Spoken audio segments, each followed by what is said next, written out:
el derecho a la protesta en sociedades que pretenden ser democráticas como recurso frente a posibles imposiciones y los bloqueos de los caminos institucionales. Buenas tardes y bienvenidos todas y todos a esta nueva transmisión organizada por el Instituto de Estudios Democráticos desde la sede del Tribunal Electoral en la ciudad de Panamá, en cuyo nombre agradezco a todas las personas que nos acompañan a través de las plataformas YouTube y Zoom, y por supuesto a todas las personas que han hecho posible con su trabajo esta actividad sobre manifestación y protesta en el Sistema Interamericano de Derechos, Protección de los Derechos Humanos. Como todos sabemos, durante los meses de octubre y noviembre de este año, la manifestación y la protesta han sido un aspecto central en la vida de todas y todos los que habitamos en Panamá. Y con ello, las discusiones sobre derechos y terceros, sobre las formas supuestamente correctas o incorrectas de ejercer este derecho, sobre los límites en el uso de la fuerza y los llamados a, entre comillas, imponer el orden. También se hicieron más visibles los discursos de odio durante la reciente coyuntura, al igual que en julio de 2022 y otros momentos de crisis en el pasado reciente, aunque hay que señalar que estos discursos tienen orígenes profundos en la larga historia, a veces ocultada, de la violencia en el Istmo, y en consecuencia no desaparecen una vez vuelve la aparente calma. Lamentablemente tenemos, por un lado, manifestantes heridos y asesinados, y por el otro, intentos de criminalizar la protesta, y a quienes protestan, gente valiosa en sus comunidades, como terroristas. Para conversar sobre manifestación y protesta en el Sistema Interamericano de Protección de los Derechos Humanos nos acompaña hoy Gisela de León de Cedas. Es panameña, licenciada en Derecho y Ciencias Políticas por la Universidad de Panamá, en la Universidad Santa María la Antigua en Panamá.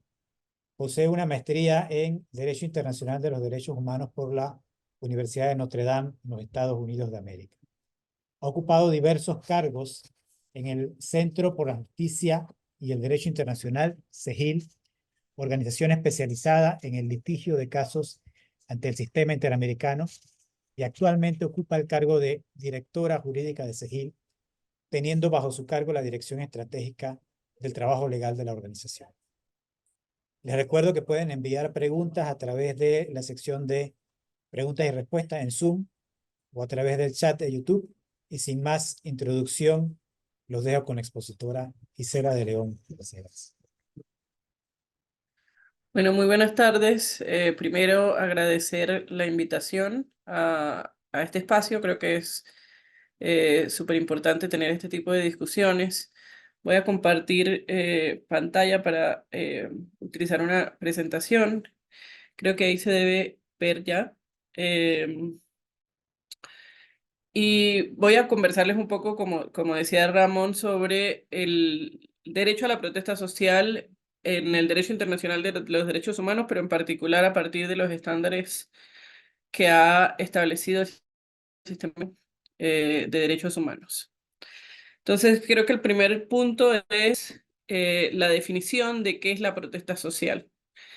Y de acuerdo con lo que han establecido tanto la Comisión como la Corte Interamericana de Derechos Humanos, es la principal manifestación del derecho a reunión en las Américas y ha sido una herramienta histórica para el reclamo de los derechos. Es una forma de acción individual y colectiva, o sea, cuando hablamos de protesta social puede ser ejercida de manera individual o de manera colectiva y se utiliza para expresar diversas posturas, oposición o denuncia o reivindicación de derechos, entre otros. Tiene distintas modalidades. Cuando hablamos de protesta social, por lo general nos imaginamos las manifestaciones públicas, pero en realidad puede realizarse a través de distintas modalidades. Pueden ser manifestaciones, marchas, cortes de ruta, cacerolazos, vigilias, sentadas prolongadas, campañas, manifestaciones de tipo de ocupación, ocupación, por ejemplo, de espacios públicos, de obstrucción de, no sé, entradas a determinados lugares.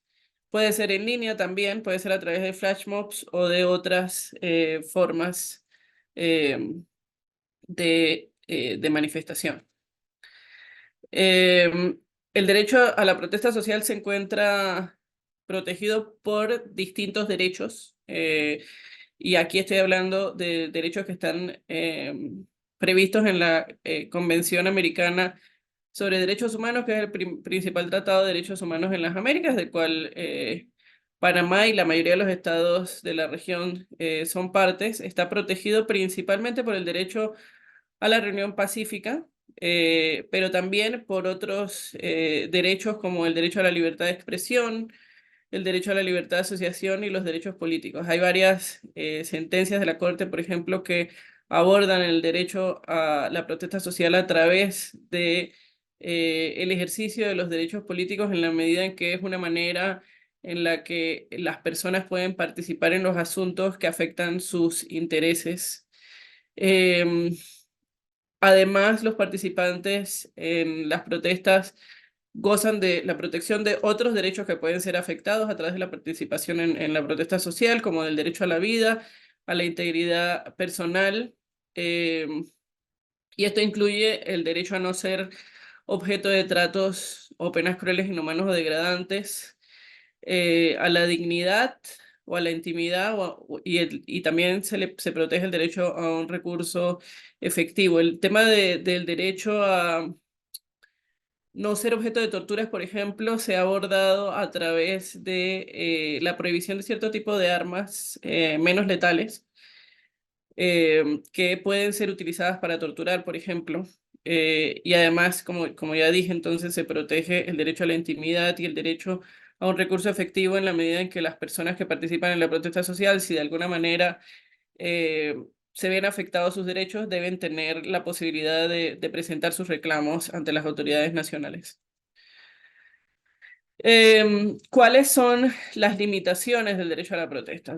El punto de partida es que ningún derecho es un derecho absoluto. Todos los derechos pueden ser objeto de limitaciones, pero estas limitaciones tienen ciertas características que tienen que tener.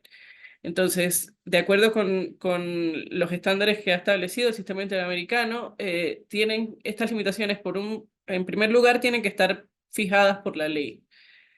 Tienen que estar orientadas al logro de objetivos legítimos autorizados, y los objetivos están establecidos directamente en la Convención, y tienen que ser o la protección de la seguridad nacional o la seguridad pública, la protección del orden público, de la salud pública, de la moral pública y el respeto a los derechos de los demás.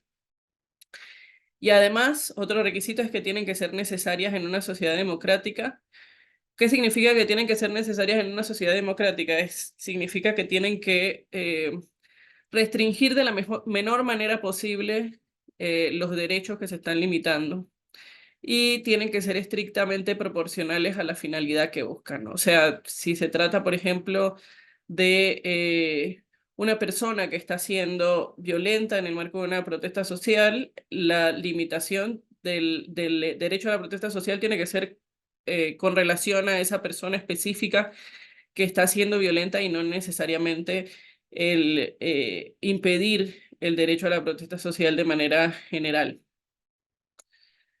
¿Cuáles son las obligaciones que tienen los estados en relación al derecho a la protesta social? Y en relación a todos los derechos, en realidad los estados tienen obligaciones específicas, que son la obligación de respetar, proteger, facilitar y garantizar los derechos humanos en general, y en este contexto, la obligación de respetar, proteger y facilitar y garantizar el derecho a la protesta social. Y para garantizar que el derecho a la protesta sea protegido de manera práctica y efectiva, resulta indispensable que los derechos, que se reconozca que los derechos que la protegen son ejercidos de manera relacionada, independiente e indivisible, interdependiente e indivisible. Entonces, ¿qué significa la obligación de respetar? Significa que los estados tienen que abstenerse de impedir u obstaculizar el ejercicio del derecho. No se puede limitar el derecho a la protesta social a través de la exigencia de una autorización previa. Se tiene que respetar el contenido o el mensaje de los participantes o organizaciones que los participantes organizadores de la manifestación quieran comunicar. O sea, el Estado no puede intervenir en limitar cuál es el contenido y el mensaje de la protesta social. Tienen que respetar el tiempo y el lugar elegido por los participantes para realizar la manifestación y tienen que respetar además la elección del modo de la manifestación, que como ya les decía puede tener distintas formas. La única limitación en relación al modo de la manifestación es que la protesta social tiene que ser ejercida de manera pacífica y sin armas. La obligación de proteger implica que el Estado tiene que proteger jurídicamente el pleno ejercicio del derecho y así como facilitarlo, lo que implica, o sea, no solamente abstenerse de intervenir, como ocurre con el derecho, la obligación de respetar, sino realizar una serie de acciones positivas que tienden a garantizar su goce efectivo. Y esta obligación de proteger alcanza a quienes están ejerciendo activamente el derecho a la protesta y a quien no. La Corte Interamericana, por ejemplo, ha conocido varios casos en donde los derechos de personas que no necesariamente estaban participando en una protesta social, pero que estaban en el lugar en donde se estaba llevando a cabo, se vieron afectados. Hay un caso en particular que se llama el caso de las mujeres víctimas de violencia sexual en Atenco, en México, en donde si bien algunas de las víctimas, el caso se refiere a 11 mujeres que fueron víctimas de violencia sexual en el contexto de una protesta social, algunas de ellas estaban participando activamente en la protesta y otras simplemente iban pasando por el lugar o estaban documentando el hecho porque eran periodistas. Entonces, la obligación de proteger a las personas que están en el lugar en donde se está llevando a cabo la protesta social abarca no solamente a quienes están ejerciendo ese derecho, sino a quienes no lo están haciendo. Los estados además tienen que extremar los esfuerzos para distinguir entre las personas violentas y potencialmente violentas y los manifestantes pacíficos, y creo que esto es como la base de la esencia del derecho a la protesta social, ¿no? La protesta social es reconocida en la medida en que sea ejercida de manera pacífica y sin armas, como ya dije. Sin embargo, el Estado está obligado a adoptar medidas en relación a aquellas personas que ejerzan acciones violentas en el ejercicio de la protesta social. El Estado además tiene que generar espacios propicios para las protestas. Esto significa que tiene que tomar las medidas necesarias para que la protesta se pueda llevar a cabo de manera pacífica, porque si esto no ocurre, se genera lo que se conoce como el chilling effect, o sea, no solamente se violan los derechos de las personas a quienes se les impide el ejercicio de la protesta social, sino que eh, se, de alguna manera se previene que otras personas ejerzan la protesta social por temor a ser objeto de represalias. Y además tiene que contar con una regulación adecuada. Esa regulación afecta como distintos aspectos, pero uno de los aspectos más importantes tiene que ver con la actuación de las fuerzas de seguridad en el contexto de las protestas sociales. Los estados están obligados a regular la participación de las fuerzas de seguridad y en particular el uso de la fuerza, de una manera que se garantice que el uso de la fuerza excesiva no va a afectar la protesta social. Esto porque el uso de la fuerza en el contexto de las manifestaciones o de la protesta social es por lo general fuente de graves violaciones a derechos humanos y además socava las relaciones entre las fuerzas de seguridad y la comunidad en la medida en que las personas dejan de tener confianza sobre en las fuerzas de seguridad que se supone que tienen que protegerlas, y como ya decía, hay varios casos que ha conocido la Corte Interamericana que tienen que ver justamente con esto, con el uso excesivo de la fuerza, y también la Comisión Interamericana en el marco de la protesta social. Una de las cosas que la Corte Interamericana, por ejemplo, establece tiene que ver con que se tienen también que establecer controles sobre la actuación de las fuerzas de seguridad en el contexto de las protestas sociales, o sea, mecanismos como de observación y evaluación de la actuación de las fuerzas de seguridad, y garantizar también la realización de investigaciones cuando se considere que ha habido una actuación indebida de las fuerzas de seguridad en el marco de la protesta social. Esto ya lo adelanté un poco, tienen que haber mecanismos de control y rendición de cuentas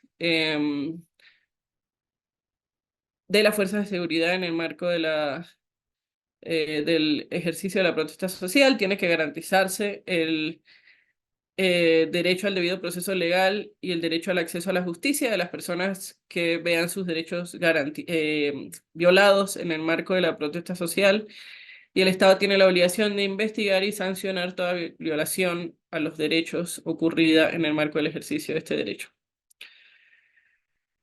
También tiene que controlar la actuación de las fuerzas de seguridad en el contexto de las protestas, tiene que diseñar operativos que permitan su control y el desarrollo de investigaciones posteriores ante posibles violaciones de derechos humanos. En el caso que les mencionaba de las mujeres víctimas de tortura sexual en Atenco, por ejemplo, la Corte le ordena al Estado la creación de un observatorio sobre la actuación de las fuerzas de seguridad en el marco de la protesta social, para garantizar que en hechos posteriores al que se trata el caso eh, existan estos controles y mecanismos de rendición de cuentas de las fuerzas de seguridad.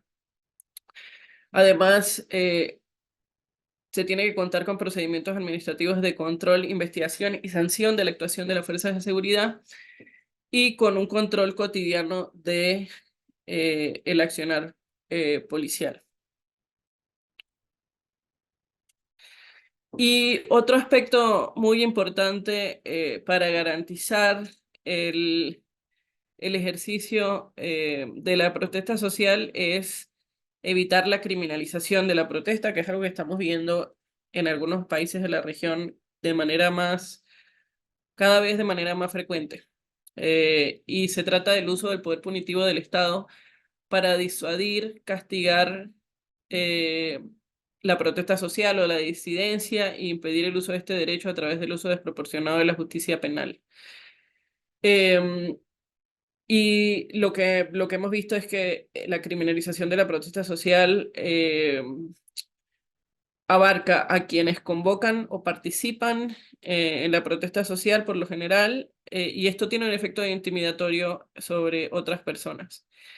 Y lo que ocurre es que por lo general la justicia penal se utiliza a través del uso de tipos penales que pueden ser muy ambiguos, como por ejemplo obstrucción de vías públicas, resistencia a la autoridad o delitos de ultraje y desacato, la perturbación de la paz pública o el orden público, la apología al delito, los daños al patrimonio público o privado, la usurpación o invasión de inmuebles, asociación criminal o instigación a delinquir, y el terrorismo. Eso, por ejemplo, es una discusión que está ocurriendo en este momento en Argentina, en donde se acaba de aprobar un protocolo para el control de lo que en Argentina se conoce como piquetes, que es la protesta social, efectivamente, y en donde se está señalando que cualquier persona que obstruya vías públicas puede ser sancionada penalmente. Em, y esto es un problema porque la protesta social puede generar afectaciones a los derechos de las otras personas. La protesta social, como está protegida por derechos tan importantes como el derecho a la reunión o el derecho a la libertad de expresión, tiene que poderse garantizar, porque, por ejemplo, el derecho a la libertad de expresión, la Corte ha dicho que es uno de los derechos más importantes en una sociedad democrática, porque permite exigirle rendición de cuentas a los gobernantes. Y entonces los estándares del sistema interamericano lo que dicen es que aun cuando la protesta social genere, por ejemplo, cierres de vías o otro tipo de molestias que afecten los derechos de otras personas, tiene que ser permitida, y la restricción tiene que ser, si se deciden establecer límites, tiene que ser lo menos restrictiva posible, y el uso del derecho penal es la forma más restrictiva de derechos, según lo que establece la propia jurisprudencia de la Corte Interamericana. Entonces, lo que hemos visto en la región es que se ha hecho un uso abusivo, por una parte por la falta de definición clara de los derechos, de los delitos, perdón. En Chile, por ejemplo, se ha dado en el pasado la aplicación de delitos, por ejemplo, de terrorismo por la realización de acciones de protesta social. También hay un alto margen de discrecionalidad en la aplicación de este tipo de delitos, y favorece la posibilidad de que se produzcan comportamientos ilícitos, eh, violaciones a los derechos humanos y su ocultamiento. Yo por el momento lo dejaría hasta aquí. No sé si tienen alguna pregunta o algún comentario.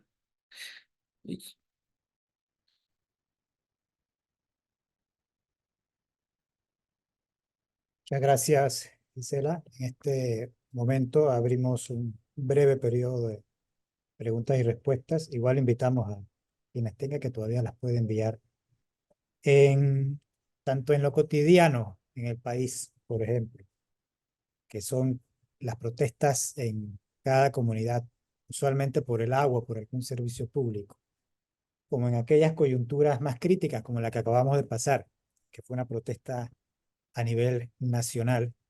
Se genera este debate entre, por un lado, el derecho a ejercer la protesta social, y por el otro lado, el derecho a la libertad de circulación. Siendo este un eje principal de la discusión que se presenta en medios de comunicación y en redes sociales, ¿podrías reiterarnos o profundizar un poco más sobre esa aparente colisión de derechos entre ejercer la protesta social y tener el derecho a circular en las calles, siendo la calle un espacio fundamental para la protesta? Eh, Creo que ahí el punto de partida, bueno, como decía, la protesta social está protegida por derechos que son fundamentales para la democracia, ¿no? El derecho a reunión y el derecho a la libertad de expresión son justamente el tipo de derechos que permiten exigir rendición de cuentas a las autoridades, ¿no? Y en esa medida están ampliamente protegidos. Em, Inclusive, como ya decía, cuando se pueden afectar otros derechos. Sin embargo, hay ciertas circunstancias en donde efectivamente se tiene que garantizar esa protección de derechos, y fue parte un poco de la discusión que hubo en Panamá en meses pasados, cuando hubo la explosión social que hubo, porque, por ejemplo, em, si se está poniendo en riesgo la vida de una persona por una condición de salud, por el bloqueo de carreteras, se tiene que garantizar el paso de la persona cuya vida está en riesgo. Pero si lo que ocurre es una molestia porque no se puede circular por las calles, y bueno, y ahí entran otras discusiones, como por ejemplo la existencia de vías alternas, que también es una de las discusiones que está habiendo en Argentina, en donde el decreto o el protocolo que se acaba de sacar inclusive dice que no se van a tomar en cuenta la existencia de vías alternas para la penalización de la protesta social. Eh, entonces, creo que la respuesta es en la medida en que eh, se, o sea, se tiene que reconocer que la protesta social puede generar molestias en otros derechos y se tiene que garantizar en la medida en que estos derechos son fundamentales para una sociedad democrática. Y quería tocar otro tema que creo que también tiene relevancia, que no lo toqué en la presentación principal, pero que tiene relevancia para lo que ocurrió en Panamá hace algunos meses, y que tiene que ver con el uso de armas menos letales. Hay jurisprudencia muy amplia en el sistema interamericano sobre el uso de armas letales, o sea, el uso de armas letales tiene que ser el último recurso cuando hay una amenaza a la vida, o sea, esa es la única opción en la que se pueden utilizar las armas letales. Pero ahora mismo hay una discusión sobre el uso de armas menos letales, y cuando se habla de armas menos letales, me refiero a las que antes se les conocían como armas no letales. Ahora no se usa ese término porque se ha comprobado que esas armas menos letales también pueden causar la muerte, ¿no? O sea, han habido muertes, por ejemplo, de personas en el marco de protestas sociales que han recibido un disparo directo de una lata de gas lacrimógeno, y ese impacto les ha generado eh, la muerte. También han habido casos en donde han muerto personas por el impacto de balines. eh, y en ese sentido también tienen que existir restricciones al uso de las armas menos letales en el contexto de las protestas sociales. En Panamá se denunció, por ejemplo, el uso de un arma que se conoce con el nombre de Venom, que es eh, como un arma que sirve para lanzar como proyectil gases lacrimógenos. Y esto puede tener un efecto indiscriminado en las personas, no solamente que están participando en las protestas, sino en las personas que están en el lugar donde ocurren las protestas. Y en principio, el uso de la fuerza solamente se debería utilizar cuando hay una amenaza de violencia que puede afectar a otras personas. Muchas gracias. Voy a intentar de unir tres preguntas que creo que están relacionadas. Primero, hay intentos de regular la protesta actualmente en Panamá. No sabemos si tendrán éxito o no, pero incluyen la petición de hacer responsables a quienes organizan la protesta y quienes la convocan, quienes las organizan públicamente, por todo aquello que ocurra en la protesta. No es raro, no ha sido raro denunciar en Panamá y en cualquier otro lado también la infiltración de las protestas. Entonces, la pregunta sería un poco, teniendo en cuenta eso, la posibilidad concreta de hacer responsable a quienes organizan y convocan de todo lo que ocurra, ¿cómo valora la posibilidad de reglamentar ese derecho a la protesta y qué futuro tendrían estos intentos de regular la protesta, sabiendo que al final nadie protesta por el simple deseo de salir a la calle a protestar, sino porque tiene alguna necesidad no satisfecha o un derecho no satisfecho por otros medios y utiliza la calle, la protesta como último recurso. Em, Algunas conductas que se dan en el contexto de las protestas tienen que ser sancionadas, pero tienen que ser sancionadas las personas que cometen esas conductas, ¿no? En la medida en que existan hechos de violencia, tomando en cuenta que la protesta social solamente está protegida cuando es protesta pacífica, las personas que incurren en hechos de violencia que afecten a otras personas tienen que ser sancionadas. No se puede sancionar a una persona que sea organizadora de una protesta simplemente por haber organizado la protesta si no cometió algún hecho sancionable en ese sentido. Si eso ocurriera, es muy probable que si se presentara un caso sobre ese tema ante el Sistema Interamericano de Derechos Humanos, Panamá sería declarado responsable porque sería una restricción excesiva al derecho a la protesta social, ¿no? Tomando en cuenta lo que ya decía de que hay, si bien el derecho a la protesta social no es un derecho absoluto, solamente puede ser limitado en ciertas circunstancias. Y por ejemplo, la sanción de quienes organizan protestas por todo lo que ocurre en una protesta, seguramente no sería considerado como necesario en una sociedad democrática, porque no es la medida menos restrictiva de derechos.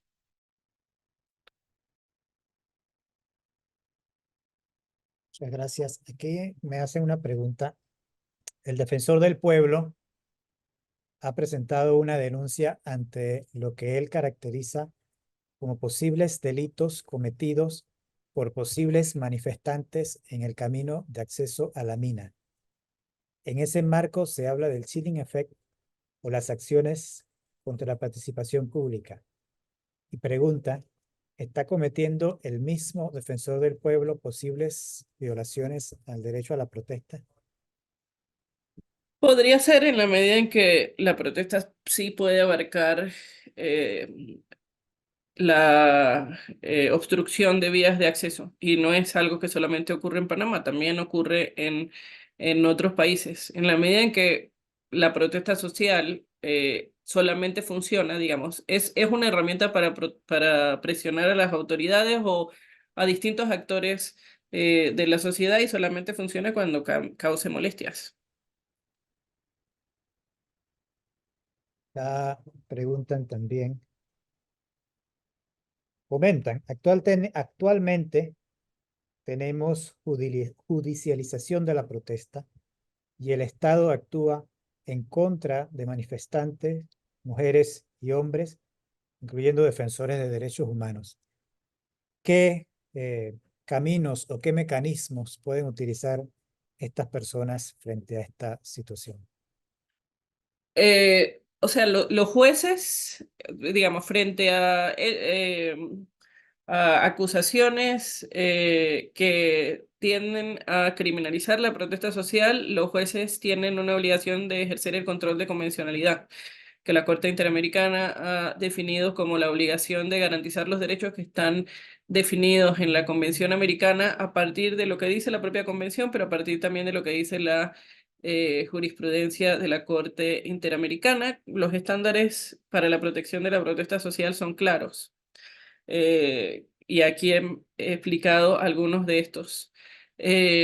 Y a partir de ahí, los jueces ante quienes se presenten estas acusaciones deberían ejercer el control de convencionalidad y desestimar aquellas eh, acusaciones que lo que pretenden sea la criminalización de la protesta social. En Panamá, usualmente las fuerzas de seguridad en contextos de protesta social se les ve eh, a veces intentando mediar al inicio de la protesta, pero su mayor presencia ya es al momento de impedir o reprimir. ¿Cuál debería ser el papel de las fuerzas de seguridad en el contexto de una sociedad democrática en relación al derecho a la manifestación y la protesta? Sería quizás eh, proteger el ejercicio de este derecho. Sí, así es. O sea, justamente uno de los digamos, a partir de lo que expliqué, la primera obligación sería abstenerse de intervenir en el ejercicio de la protesta social, ¿no? Respetar el derecho a la protesta social. Una segunda obligación sería proteger el derecho a la protesta social y eso implica proteger a las personas que están participando en la protesta. Si llegaran a haber algún tipo de acciones violentas, hay una serie de pasos graduales que las fuerzas de seguridad tienen que adoptar. En primer lugar, realizar advertencias, tratar de dialogar y de mediar. Y si esto no fuera efectivo, pueden intervenir tomando en cuenta los principios de proporcionalidad. El principio de proporcionalidad que básicamente es solamente pueden intervenir en la medida adecuada para la amenaza que están enfrentando. O sea, si, por ejemplo, es una persona desarmada la que está ejerciendo actos violentos, no puede la policía utilizar armas, porque no se está respetando ahí el principio de proporcionalidad. Aquí nos hace una pregunta cortita, pero que podría ayudar a comprender a todos los que nos están viendo.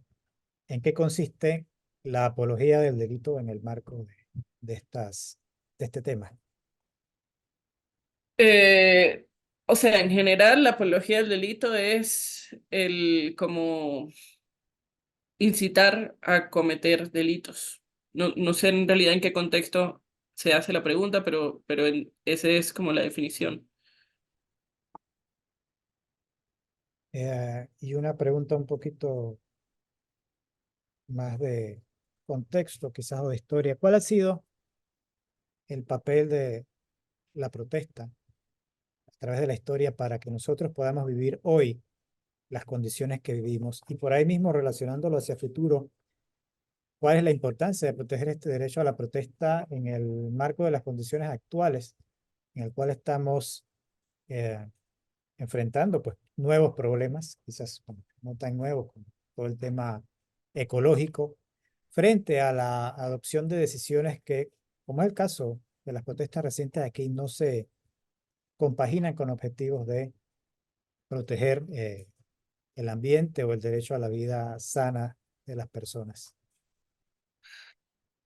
Creo que históricamente el derecho a la protesta social ha sido fundamental para la defensa de los derechos. De hecho, para el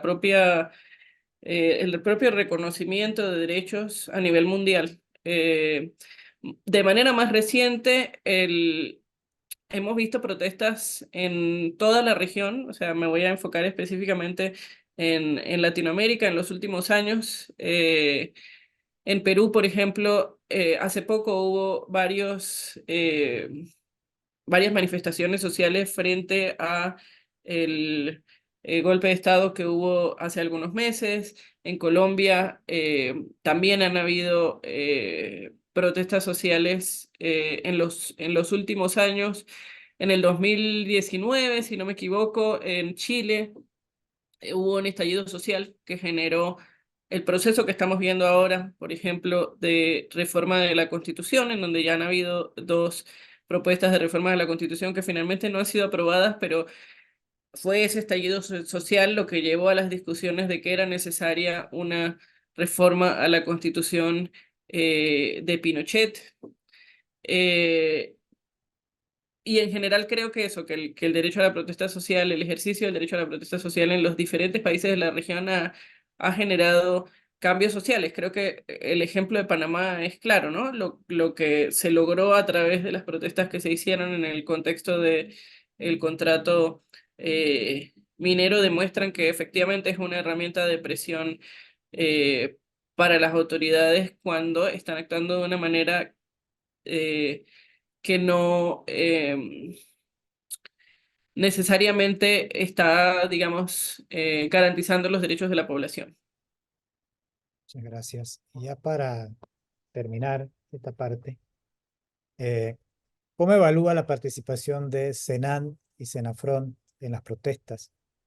Entendiendo que en Panamá formalmente y a nivel constitucional no hay ejército, sin embargo, en la práctica estas fuerzas están armadas y preparadas eh, casi como uno.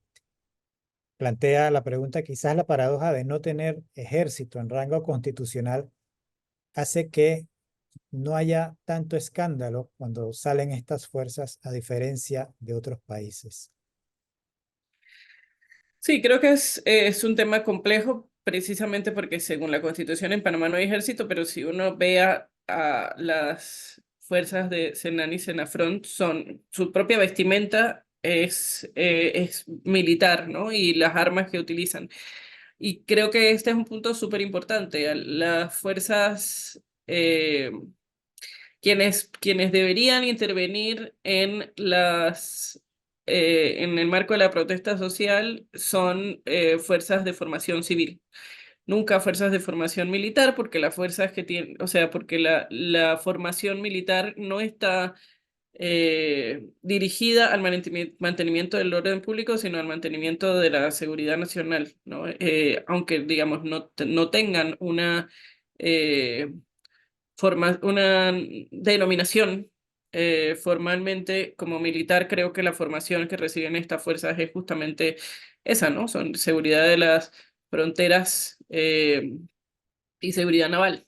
Entonces, lo que genera que este tipo de fuerzas participen en el marco del mantenimiento del orden público en la protesta social es que genera riesgos adicionales para quienes participan en estas protestas, porque se les expone a una mayor cantidad de violaciones de derechos humanos y eso ha sido demostrado en diferentes países de la región. Por ejemplo, México ha sido condenado por la participación de fuerzas con formación militar en el marco de la protesta social, en el mantenimiento del orden público, en el marco de la protesta social, justamente porque han cometido graves violaciones a derechos humanos en este contexto. Gracias. Bueno, nos acaba de llegar un pequeño comentario y una pregunta adicional. Eh, Alguien comenta que el tema es que los gobiernos obligan a la gente a tomar esas medidas extremas porque de otra forma no los escuchan. Caso de las últimas protestas ocurridas en Panamá. Y en relación con ese comentario, alguien plantea una pregunta. Nuestra Constitución establece el derecho a la manifestación y señala en efecto que es pacífica. El concepto de protesta puede estar contenida en esa definición de manifestación al aire libre. Sin embargo, cuando se anuncia una protesta frente a la Asamblea, debe ser un organismo de participación, de discusión de los problemas públicos, o frente a la presidencia, cerca de la presidencia, se impide a los manifestantes acceder a estos lugares, no solamente con la cerca perimetral de las mismas instalaciones, sino con fuerzas de seguridad extra alrededor de estas instalaciones y una cerca adicional en un perímetro mucho mayor. No representa esta medida una restricción al derecho de manifestarse al aire libre o del derecho a la protesta, y no está precisamente esto en la base de que haya que tomar otras medidas que pueden afectar los derechos de otras personas. Creo que sí, que la respuesta es sí, en la medida en que, como ya decía, o sea, la